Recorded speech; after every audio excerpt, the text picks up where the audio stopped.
These 5 things might change your life. The point of our show is learning to live a life you love, one that's fulfilling and meaningful to you personally, not one that checks boxes off of a list just to do what everyone else thinks you should do. Cass and I have learned a lot on our journey to do that, and we thought it was time to condense some of our thoughts and lessons that we've learned into something that you can use as a guideline. And so that's what we're here to talk about today. I'm Aaron. I'm Cass. And this is Fuck the Plan. So today we're going to be telling you our 5 rules. I almost hesitate to say rules, maybe guidelines, but five guidelines and rules. I don't like that I'm waffling on that. Hold on. Today we're going to tell you our 5 rules for living a life that you love. And I'm going to start out by saying that these ideas are just that. They're ideas. We're actually planning on hashing them out a little bit more in front of you so you can see more of our process. But we came up with this idea after doing the show for a while and realizing that these are some of the common themes that we end up coming back to, and also that a lot of our guests seem to bring up, totally unprompted as well.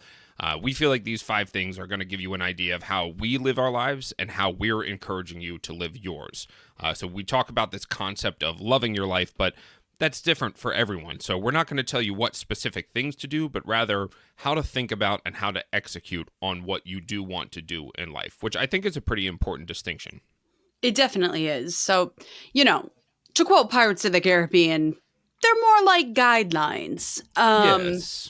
They're things that we want you to process. And when you're going about your daily life, making decisions, going out doing stuff, to say, wait a minute, am I doing this? Is this something that I would be making if I was following this rule? And then if it's not, maybe think about how you can change that decision or think about how you can alter it. I like the idea of that because it's something that you use as like a sort of like a goalpost or some sort of like pillar of your values and belief systems.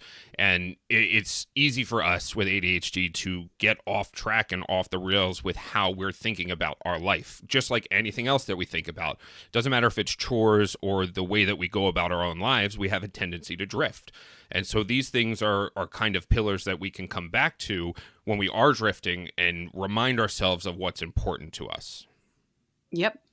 So, what do we have on the docket now? So, first thing, I suppose we'll go through each of them and we'll kind of talk about each of these 5 rules little by little and just kind of hash out the ideas.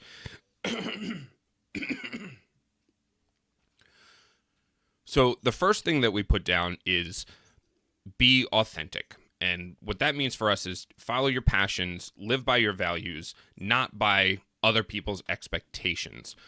Fulfilling life starts when you act as your true self.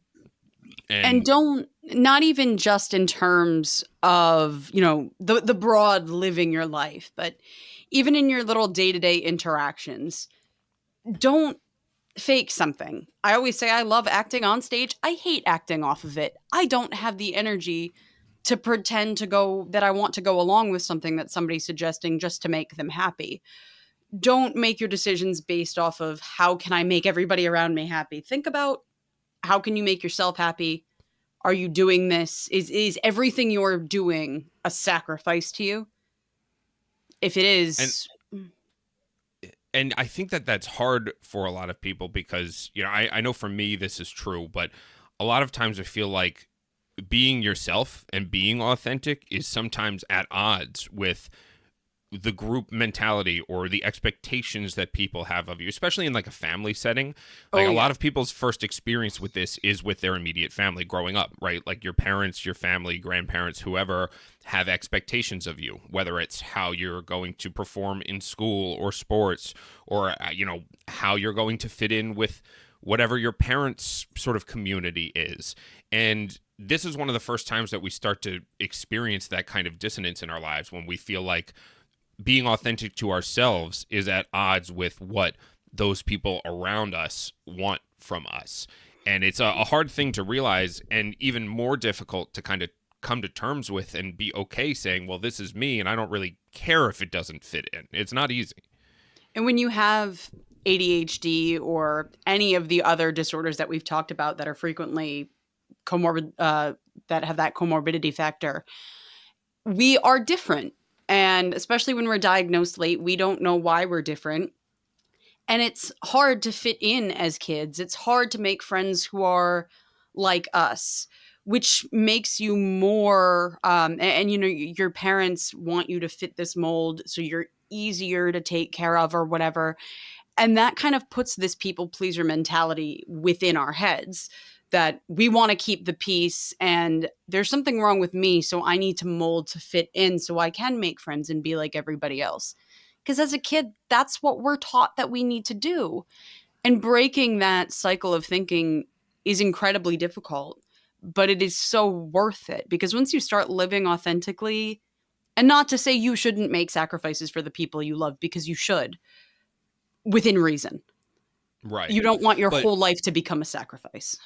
you don't, and what it we don't realize when we're young like that, but as we get older and start learning, and hopefully go through therapy, we Hopefully. start to realize that this translates as an adult to a lack of boundaries in a lot of Mhm. ways. You know what I mean? That people pleaser mentality oftentimes comes from a place of pain. And I say pain even though it's, one of those words that has a certain connotation, but what I really mean is that internally you feel a conflict. You feel some sort of pain, some sort of struggle because you're being pulled in different ways. And to me that is a painful thing to feel, especially as a child who is trying to fit in. And not only fit in with peers, but fit in with your own family and that structure and situation. And then as an adult, you don't always realize in those, especially younger adult years, how that is turning into an issue with boundaries. And you just end up saying yes to everything. You spread yourself too thin. You do these things that you feel like you should do. You need to be a good friend or a good employee or whatever the case might be. And you start losing the things that are important to you. And then you wake up one day at 40 something years old and you realize you hate your fucking life. And how did we get here in the first place? It's because those boundaries are broken down from a young age because of expectations that people have for us. And after enough of that, you don't have the energy to go out and do the things that make you happy, to go out and do the things that preserve your mental health because you're spending all of your time taking care of other people. And you're basically an unpaid therapist who's not qualified to be a therapist. And you're sacrificing so much of the quality of your own life. Sometimes it doesn't actually come from just wanting to make everybody happy and keep the peace and everything. Sometimes when you are viewed as an outsider and treated as an outsider and you think of yourself as one, you become protective of people who are treated the same way. And all of a sudden, you're letting these people kind of invade upon your personal life, upon your time where you could be taking care of your mental health and setting healthy boundaries because you don't want people to feel the same way you've been made to feel. And the intentions are so good. It's a beautiful thing to have that level of empathy and to want to help the people you love, but it can hurt you if you let it go on too long. And setting those boundaries is a way to live authentically, to say, hey, I love you, but I can't have this conversation right now. I got to take some time, but you want to talk tomorrow? Even just getting Right. into that habit can be such a game changer. Yeah, absolutely. And, I think we want to give, and we don't realize that you have to have something left in the tank for yourself. And it's not a selfish thing to take care of yourself first because you need to take care of yourself before you can take care of others. The old cliche saying, you can't pour from an empty cup. You have to be able to have a healthy relationship with yourself, your own boundaries, know what's important to you, so that way you can give yourself fully when the time comes. And I think it's something where you think a lot of times that it's going to be counterintuitive, but it's really quite the opposite. By taking care of yourself first and learning to establish those boundaries, learning what's important for you to focus on authentically, then you give yourself enough freedom of energy and time to be able to devote it to other things rather than giving all of yourself to too many things and not having any sort of barometer for where you're at and just running yourself totally dry and burning out and then not being able to do anything. Exactly. And it is tough to learn. Yeah. And in a matter of being authentic, there's the way that you can be authentic with the people around you, which is kind of what we've been talking about. But in order to actually do that, you still have to be authentic with yourself. Yeah. Sometimes it's hard to say, this person's my best friend, but I can't deal with them right now. sometimes you don't even want to admit that to yourself Yeah. because you're like, oh God, that makes me an awful friend. No, you have to be able to say that. You have to be able to say to yourself, hey, my mom has me doing ballet and I fucking hate it. Right. I need to be able to tell her, to admit that to myself. I hate this and it's not making me happy. Yeah. Or, you're moving in with a spouse and maybe your spouse wants to decorate the house one way and it absolutely, you hate it. You can't deal Right. with the way it looks. You need to be able to say, oh, yeah, I'm going to go insane if I live in this house this way. I need to speak up. But it's hard It's to admit these things sometimes. yeah, it's tough to be honest enough with yourself sometimes because we want to placate not only ourselves but other people, and we want things to be everything to be copacetic, right? We don't want Mhm. sort of discord. It's hard to come to terms with that, and it's hard having developed that people pleaser mentality after so many years to kind of welcome that in a way and say like, I know this is going to shake things up. I know this is going to be a difficult conversation with myself, with somebody else, but it's going to be worth it because we need to deal with these things. And oftentimes the buildup in your own head about those conversations or about admitting something to yourself is way harder than actually having them. Oh yeah. You go through life saying, I can't admit this. I can't admit this. No, no, no. You have these chips on your shoulder that you don't want to let go of. And then you realize once you have, you're like, that really wasn't as difficult as I thought. It's like putting Right. off a chore for a day and then doing it and it only takes you 5 minutes. And you're like, why the hell did I put that off for so long? Right, right. It's like the thing that's in your way is usually the thing that you have to deal with in order to get through it. You can't go around it more often than not. But that's Hmm. actually kind of a good segue because the next one that we wanted to talk about, number two, is to be adaptable. And the process of planning for things gives you clarity, but plans always change. So we need to focus more on resilience and flexibility when things don't go our way. Because the reality is, things aren't always going to go our way. There have been a lot of times when I've been trying to be authentic, trying to do something in a certain way, and it's just not working out. Whether this is a job situation, whether it's deciding what you want to do with your life, you can come up with a plan, which I think is important, even though the name of the show is Fuck the Plan. I think that planning is the important part. The plan itself is less important. So I think forcing ourselves to stop and look at all of the steps of this and how am I going to get my life to a point where I'm happy with it is an important conversation to have with yourself. Whether or not that plan stays the plan, whether or not things change, I think learning what's important to you, hashing out that idea is what gives you that clarity. And a lot of times, especially those of us with ADHD, we can't process all of it in our heads. Sometimes we need to talk it out or write it out or something to get it out and figure out how we're going to realize these things. And I think it requires a crazy level of adaptability because there are going to be roadblocks in your way. And when you run into these things, it's so easy to just stop and give up on it. But really, kind of finding another way around or through that problem is what gets us to where we want to be in life. And we also understand that this very much, and maybe all of these are going to sound like this on some level until we really start breaking them down. Saying be adaptable may sound like, well, that's fantastic. That's all well and good in theory. I can't do it because for some people it is a lot harder than others. Hmm. People on the spectrum, they don't deal with things changing quickly very well right away. Right. And it takes therapy and it can take a lot of work to get to a point. And my level of adaptability versus somebody else's level of adaptability may be different.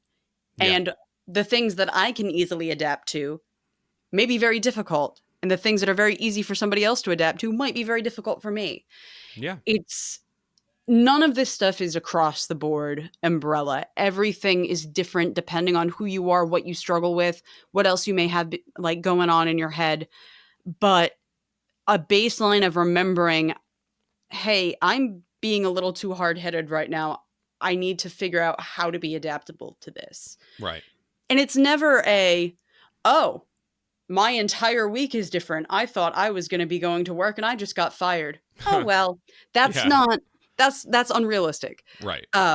It's the ability to put the work into yourself and to not shy away from thinking about these difficult things to the point where at some day down the line, whether it's a month, 2 weeks, whatever it is, to be able to say, I'm okay with the way things are turning out. Yeah, I'm okay with the way things turned out, and I'm handling it as well as I possibly can. right.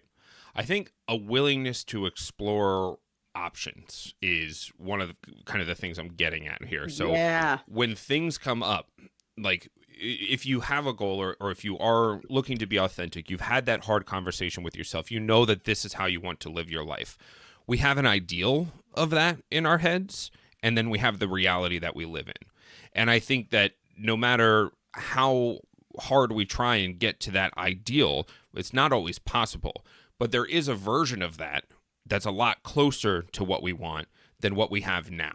So obviously, what you're doing right now, if it's not working at all, and what the ideal option is 100% working perfectly, the reality is you're not always going to land at 100%. You You might end up probably land, won't. yeah, more often than not you won't.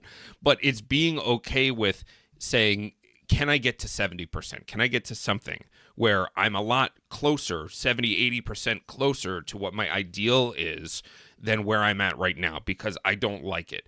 And things are not going to go your way along the way. And it's being able to push from setback to setback and change this sort of path as you go that we're getting at here. Is not necessarily, okay, sure, we can have something different for dinner than what I planned on. Like, yeah, that's one thing. But it's really when we face these struggles and these roadblocks that are in our way, realizing that what we've planned out and what we want to get to is not always going to look the same as what that ideal is or what it is in our head, and being able to accept the reality of the situation and make it as good as it can be for you is the important thing. And every little thing, like, hey, I can't make dinner the way I wanted to tonight or whatever. Every little instance that doesn't seem like it's such a big deal on the surface could be indicative of or influenced by something way bigger. So if you think, why am I overreacting to this? This is such a little thing. You also got to be nice to yourself and realize, oh, it's not just because of this. And Right. all of these little setbacks are huge lessons that you can take to build up your adaptability in the future. Don't beat yourself up if you stumble every now and then. Just make sure you can get yourself back on track, because that in and of itself is a form of adaptability. It is. It absolutely is. And that leads right into the third point that I had here, which is to be consistent. And I know being adaptable and being consistent sound like they're opposites, but they're really not, because it's just what you were getting at. Because life is not about getting it right every single time. It's about showing up, learning, and trying again, and making that steady progress on getting to where we want to go. So this is a huge thing for me, and the way that I live my life is that I know that these things are going to happen. But being adaptable, if being adaptable is being faced with a setback, trying to find a different way around it, that finding a different way around it every single time or as often as you can is the consistency factor. So it's not about doing the same thing every time, all the time.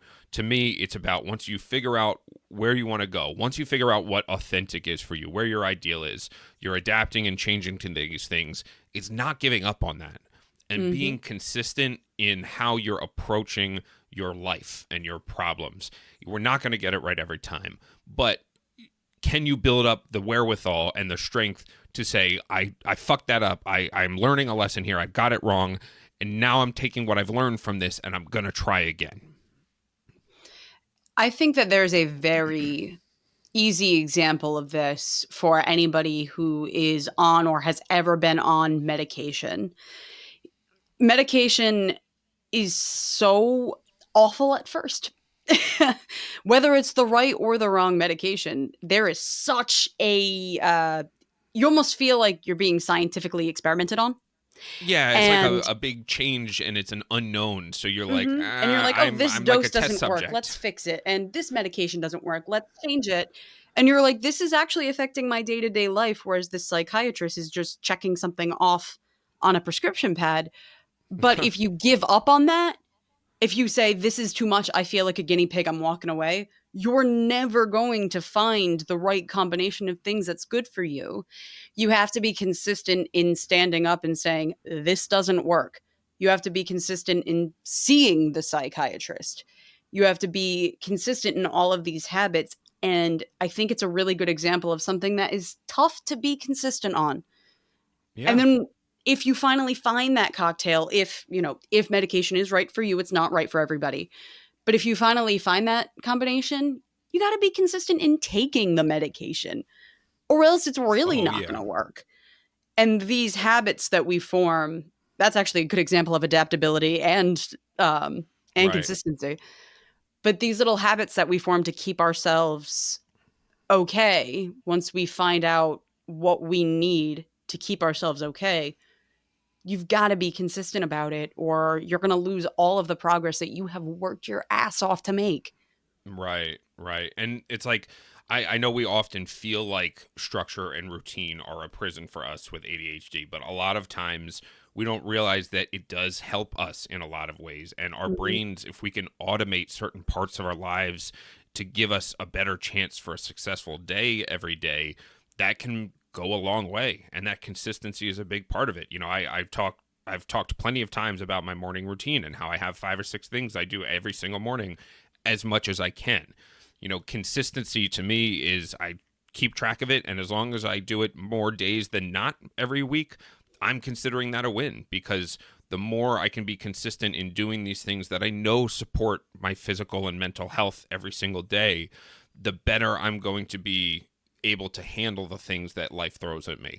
So I can't necessarily be adaptable if I'm not being consistent, and I can't be consistent or adaptable if I don't know what I'm getting at. So if I'm not authentic, and these things all add on to each other.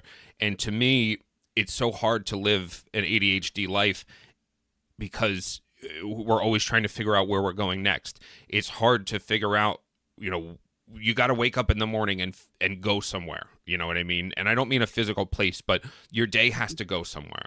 If it's way too easy to just fall into the trap of doing nothing and feeling like shit because you're doing nothing. And Especially this time of year. oh my God, I know. And so if you don't have something driving you, something giving you a reason to get up and do certain things, you're going to find yourself sliding backwards. And it's so shitty that it's a constant everyday effort to have to do these things. But that's the reality of the life we live. So how can we try and make it as easy as possible? By getting things in a consistent manner that are aligned with who we want to be and what we want our lives to be like. And when we run into these things that are stopping us, finding a way to keep going and keep being consistent about it, because that's what's going to end up building us up rather than breaking us down and letting us slide back. And unfortunately, the way science stands at the moment of this recording, there's no cure for ADHD. We're never not gonna have it, Right. but we can find ways to mitigate it. We can find ways to adapt. See what I did there? Huh? To the symptoms and find a way to live a successful life despite it. But Right. it's never going to go away. And so we have, Exactly. no matter how much medication you take, you really shouldn't take that much, or, how much therapy you go to, it is a part of you. And you have to accept that in order to be consistent at finding ways to live with it and live with it well, whatever well means to you. Right. And I think there's kind of this is just my observation. Okay, this is not a medical opinion or anything, but I've noticed that there are people with ADHD who say, "Well, I have ADHD," and they go about their lives and they don't really think too much about it, and they fall into letting that control what they're doing on a day-to-day basis. And then there are folks, I like to think of myself this way, who have ADHD and say, "All right, well, I have ADHD. What can I do about it? What can Mhm. I do to manage it?" So you can either not manage it, whether or not you're taking meds, that's not the same as managing it.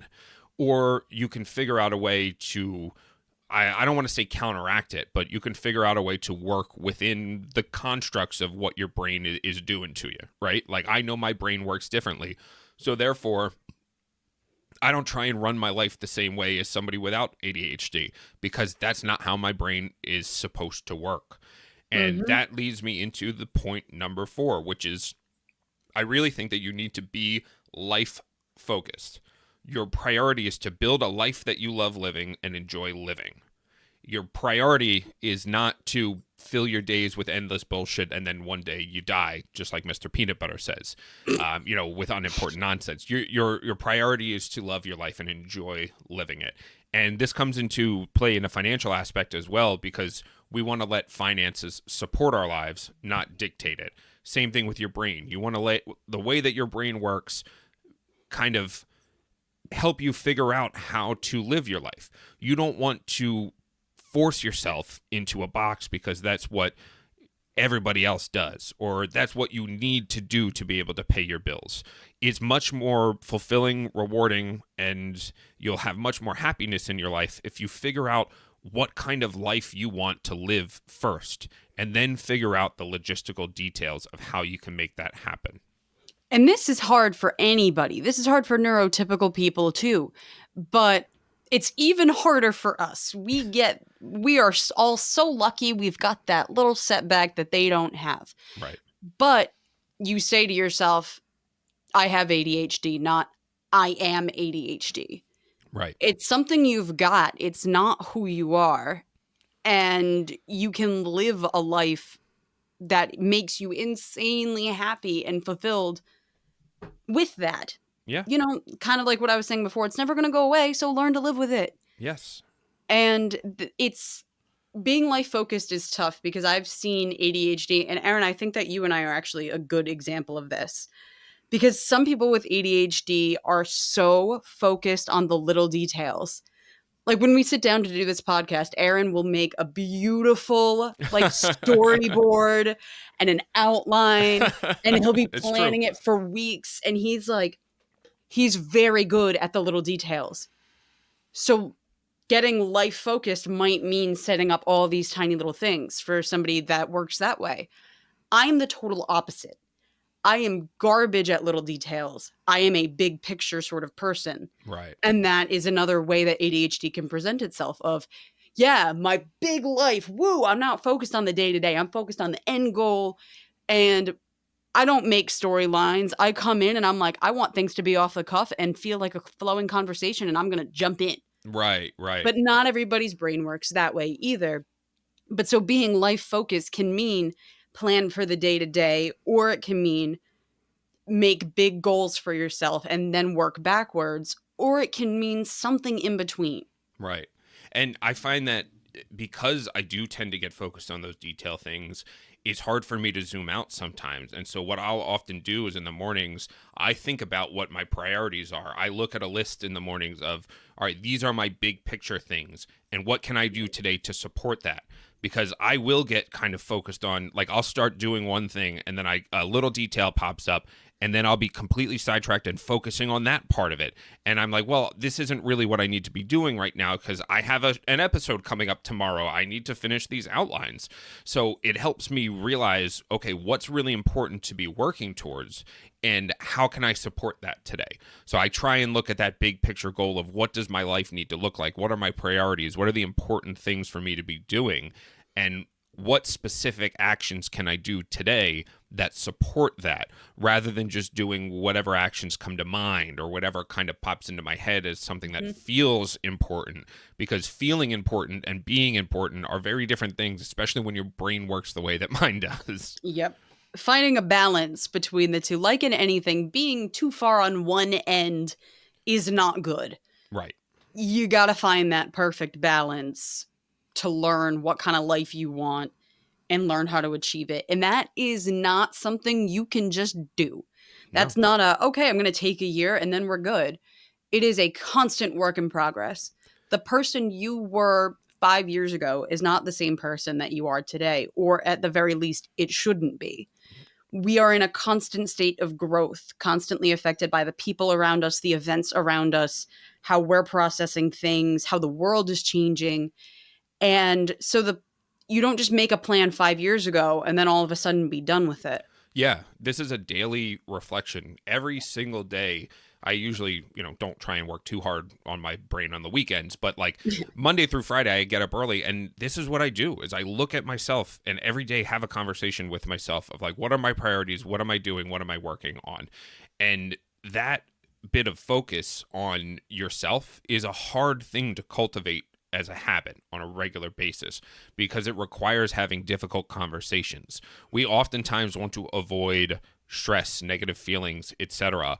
It fucking really sucks sometimes to purposefully bring that on yourself every single day and look at yourself and say, what am I doing right? What am I doing wrong? How am I supporting myself? How am I not? And it really rolls right into the last point. The fifth rule is a big part of my life is to try and be intentional because my decisions and responses are the only things that I have complete control over. Outside factors will always be outside factors. It's never going to go away. But your decisions, your responses to things, how you show up in a situation needs to be done deliberately and to align with your own values and your goals. And those are hard things to keep present in the forefront of your mind with ADHD. We are looking for the next big dopamine rush. We aren't necessarily looking toward those old boring things that we figured out about ourselves last week. So it's hard to deliberately do that every single day. And I have a system for it. Everybody's a little bit different, but you need to cultivate within yourself a way of intentionally guiding your actions towards your desired outcomes. And there's a lot of methods to doing that, but by knowing what you want, knowing that you're going to keep going at it and change the plan as it needs to be, knowing that this is because it's focused on your life and how you want to live it, gives you the information you need to be intentional about how you live your life and how you go about your life. There's something that all the best directors I've ever worked with have all had this philosophy where it's, when they're blocking a scene, which is, from a director's standpoint, they're telling the actors, okay, for this scene, you need to be standing here to talk to him. And then I need you to move to that side of the stage. That's what blocking is for people who aren't familiar. When you're doing that, sometimes they're a little more liberal with you and they're like, okay, how do you think that this should go? And if you make the decision to move across the stage, maybe they're going to stop you and say, why did you do that? And if your answer is, oh, because it looked cool, they're going to say, that's not good enough. Tell me why you did that. Why is your character moving that way? And then you have to sit back and think, oh, actually, it doesn't make any sense for me to move over there, even though I feel like I've been standing still too long. I shouldn't go over there. And it's kind of that way in life. If Yeah. you're going to do something because you're like, oh, I feel like I've just been staying at home doing nothing, I should go out and do this. Why? Is it going to make you Yeah. happy? Or is it just you feel guilty about staying in, so you're going to do something that might not actually be good for you at all? Yes, I know what you mean. It's like we oftentimes get caught in the trap of doing action for action's sake. We feel like something needs to be done. We're antsy. We just react to a feeling within us that says move. We don't think and be intentional about how we're moving or why we're moving or whether we even should be doing that. And that's what leads me down those sort of sidetracked rabbit holes a lot of times. I find myself taking unfocused, unintentional action because something is pulling me to it. I'm not necessarily the kind of person that says like, "Oh, well, if you're being pulled to this, you've just got to follow it wherever it leads." Like, no, dude. What if my brain is pulling me to sit in bed and watch movies? Like, that's not necessarily what I need to be doing when there's snow out that needs to be shoveled, you know? It's like, yes, we Or can to sometimes an it is. extent. Yeah. I mean, like to an extent, yes, that could theoretically be it. If you need to rest, that's fine. But getting to the point of having the critical thought about it and saying, Yeah. am I doing this intentionally or am I just moving for the sake of motion? That's what really is going to make a big difference because it leads to a lot less wasted effort. And yes, easier said than done. Okay, I'm not good at this. I'm just saying this is something that I try and achieve as an ideal, so to speak. And some of it sounds so obvious, but it's also something that we don't think about enough. I remember when I was As somebody first. who misses a lot of very obvious things in my life, this is probably not only my problem. I'm Yeah. sure that a lot of you are like that. And when I first started like getting in shape, because I lost a massive amount of weight, like from when I was like 18 to like when I was even just 20, massive amount. When I was first starting to get into that and trying to develop the habits to actually do it a healthy way and make it stay, I was told, "Have you heard about intuitive eating?" And I Hmm. went, "The fuck is that?" And I was told it's simply just eating when you're hungry. And that sounds so obvious. It sounds, yeah. But you don't, the more you think about it, you're like, oh, how many times am I just eating because I'm bored? Or I'm eating because this is my lunch break. And even if I'm not hungry, I'm going to make myself eat something. Yeah, like you sometimes eat because it's breakfast time, it's lunchtime, Mm-hmm. it's dinner time, whether or not you're actually hungry. Yep. And not even in terms of weight, that can also just make you feel sick. Yeah. It's, you have to listen to your body, you have to listen to your mind and do what makes sense for you, not because it's just something you feel you should do, which is, I mean, the whole goddamn point of this podcast.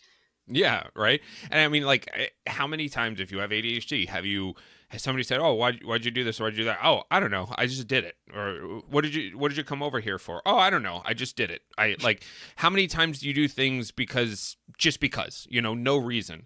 And sure, that's harmless in a lot of ways. Who cares if you sat on a different side of the couch? But at the same time, if that's how you're treating your major life decisions and the things that you do on a day-to-day basis, that's not going to move you in a specific direction. And it's hard for us to keep an extended effort over a long period of time heading in one direction. But these are the ways that, at least for me, I keep myself on track with it because I know where I want to go.